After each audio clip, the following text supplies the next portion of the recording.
약 한 달 전 한미 정상회담이 있었는데요. 회담 이후 협상 내용에 대한 공동 합의문 발표가 필요 없을 정도의 잘된 회담이었다는 강유정 대변인의 브리핑이 있었습니다. 하지만 최근 러트닉 미 상무장관의 관세 청구서의 내용을 보면 대한민국 국민으로서 납득하기 어려운 부분들이 많습니다. 주요 쟁점은 관세를 15%로 인하하는 대신 한국이 미국에 투자하기로 한 3,500억 달러의 투자 방식에 대한 디테일인데 의견이 쉽게 좁혀지지 않을 것 같습니다. 3,500억 달러 관련해 미국이 요구한 조건은 다음과 같습니다. 첫째, 3,500억 달러 직접 투자. 한국 정부는 당초 3,500억 달러를 일부만 현금으로 투자하고 나머지 대부분은 보증이나 대출 형태의 간접 투자를 한다고 발표한 바 있습니다. 여기서 보증은 한국 기업이 미국 은행으로부터 달러를 대출받아서 미국에 투자하고 한국은 이 대출 상환에 대해 보증을 서는 것을 뜻합니다. 따라서 보증의 경우 당장 한국에 실제 현금이 쓰일 일은 없습니다. 대출 형태의 투자는 말 그대로 미국에 현금을 대출해주고 원금과 이자 상환을 약속받는다는 의미이고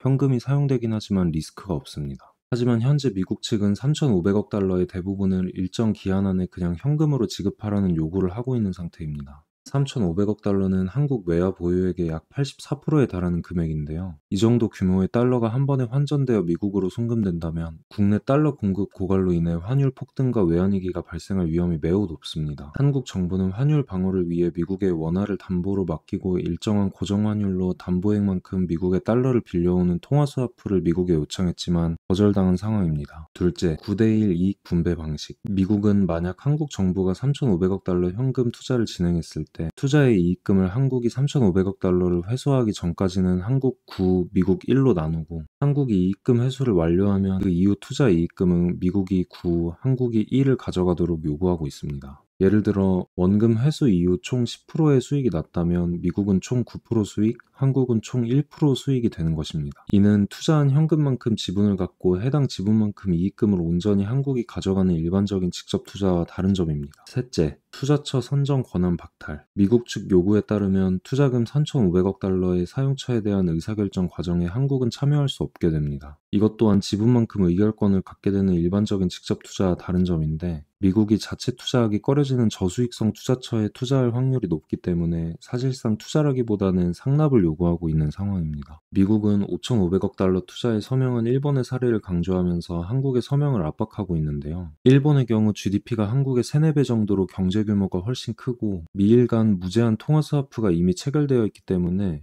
외화자본 유출에 대한 위험성이 낮습니다. 협상이 결렬될 경우 관세는 25%를 적용받게 되는데요. 일본이 이번에 합의한 15% 관세보다 10%포인트 높기 때문에 현대차 등의 기업이 직격탄을 맞게 됩니다. 참 쉽지 않은 상황인데요. 대한민국 국민이 하나로 뭉쳐서 이 위기를 잘 극복해 나가야 할 것 같습니다.